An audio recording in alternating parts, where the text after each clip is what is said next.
उमापतिं सुरगुरुं वन्दे जगत्कारणं वन्दे पन्नगभूषणं मृगधरं वन्दे पशूनां पतिं वन्दे सूर्यशशाङ्कवलिनयनं वन्दे मुकुन्दप्रियं वन्दे भक्तजनाश्रयं च वरदं वन्दे शिवं शङ्करम् ॐ मृत्युञ्जयाय रुद्राय नीलकण्ठाय शम्भवे अमृतेशाय शर्वाय महादेवाय ते नमः।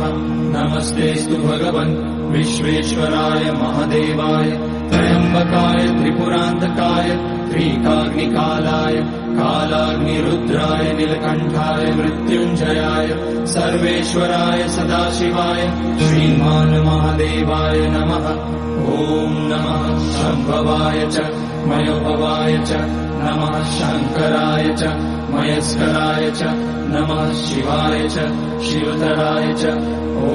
त्र्यम्बकं यजामहे सुगन्धिं पुष्टिवर्धनम् उर्वारुकमिव बन्धनान् मृत्योर्मुक्ष्यमामृतात् नागेन्द्रहाराय त्रिलोचनाय भस्माकराय महेश्वराय नित्याय शुद्धाय दिगम्बराय तस्मै नकाराय नमः शिवाय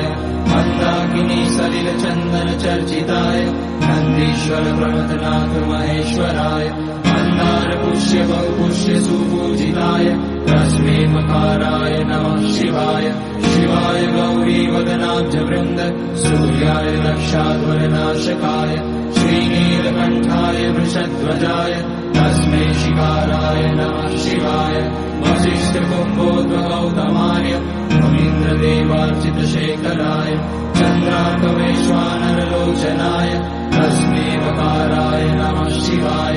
यज्ञस्वरूपाय जटाधराय पिनाकहस्ताय सनातनाय दिव्याय देवाय दिगम्बराय तस्मै यकाराय नमः शिवाय पञ्चाक्षरमिदं पुण्यं यः पठेत शिवसन्निधौ शिवलोकमवाप्नोति शिवेन सह मोदते।